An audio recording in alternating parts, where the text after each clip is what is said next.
वाजले बरं का 9 वाजले, पण आता ही ढळती का नाही काय माहिती.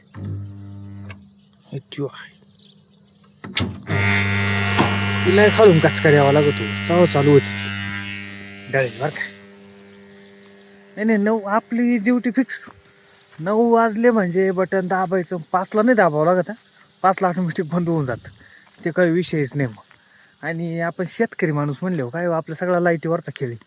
लाईट तर आपल्याला काम आहे, नाही तर काही नाही आपलं अवघड आहे. आणि 9 ते 5 म्हणजे एखाद्या कंपनीत काहीच ड्युटी राहते जनरल, तशी आपली आता जनरल ड्युटी होईल. 9ला झाली चालू, 5 वाजता ऑटोमॅटिक बंद झाली तर सुटले घरी. मग नाही काही म्हणायचं काही. ह्या पण मला आहे ना एक प्रश्न पडतो कधी कधी, आपल्या देशाला कृषीप्रधान देश म्हणतो. आता मला सांगा, आपला देश खरंच कृषीप्रधान देश आहे का? ज्याला पिकवण्याचा अधिकार आहे, विकण्याचा अधिकार नाही, त्या देशाला आपण कृषीप्रधान देश म्हणतो.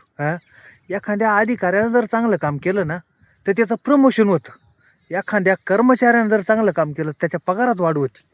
आणि आपल्या शेतकऱ्यानं जर राबून चांगलं जर कष्ट केले आणि चांगलं जर उत्पन्न काढलं ना तर त्याचे बाजार निम्म्यानं दिवस होते. आणि अशा देशाला कृषीप्रधान देश म्हणते. अरे काय कृषीप्रधान देश, नाव लय भारी दिलं, कृषीप्रधान देश. हा कृषीप्रधान देश आहे खरं. आपल्याला मुख्य जनावरवानी मार्केटमध्ये जाऊन उभं राहावं लागत आहे का बोलण्याचा अधिकार, पण पिकवण्याचा अधिकार आहे. मोकर कष्ट करा तुम्ही येड्यावानी, गावाला माकाला 3-3, 4-4 महिने पाणी भरा. आणि तिथे जाऊन मात्र गप उभं राहायचं, काही बोलू शकत नाही आपण. आपल्या शेतकऱ्याला काय अधिकार आहे सांगा ना. मला एक सांगा, दारू विकणार श्रीमंत, दारूच्या कंपनीवाला लखोपती करोडपती, ब्रिस्टलच्या कंपनी, तो त्याच्याकडे तो पैसावाला. आणि शेतकरीचं काय हो, शेतकरी गरीब, शेतीतून पिकणार त्याच्यावर सगळ्याचे पोटं भरा त्या. आणि तो गरीब का बरे मला हेच कळत नाही मग. दारू विना माणूस जगू शकतो, सिगरेट विना माणूस जगू शकतो, तर ते एवढे श्रीमंत झाले. आणि आपल्या शेतीतून जे पिकतं ना त्याच्या विना मात्र माणूस जगू शकत नाही, पण तो का गरीब हेच कळत नाही. आणि म्हणते काय रे कृषीप्रधान देश नामकरण झालं फलन झालं.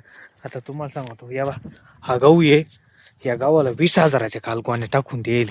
ते काय काय कोणतं DAP होतं 10-26. बरं एवढ्या आपल्याला जर घ्यायचं असलं काही बी मोकार माग, आणि विकायला मात्र फुकटच जातं.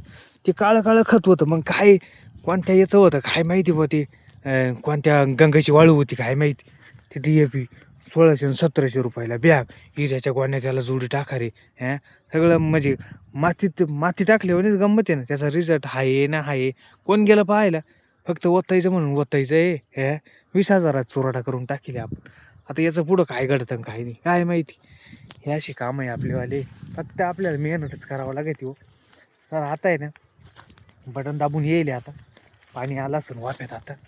आता बिलगवतो. आता आपण किती बडबड केली, किती चकली, काय आता आपल्या काही हातातच नाही ना. ज्याच्या हातात आहे तो काही नाही, तो बसेल येशीत मस्त.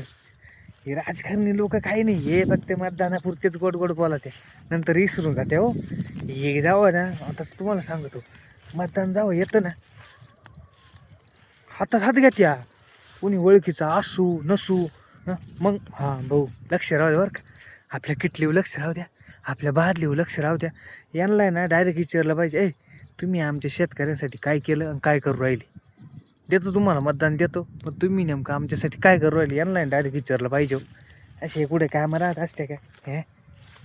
आणि आलं का नाही काही नु, आलंच बरं का पाणी आलं. चला आता मी विलगतो, पुन्हा भेटूया दुसऱ्या नवीन व्हिडिओमध्ये. आता काय आपल्या काय हातात नाही.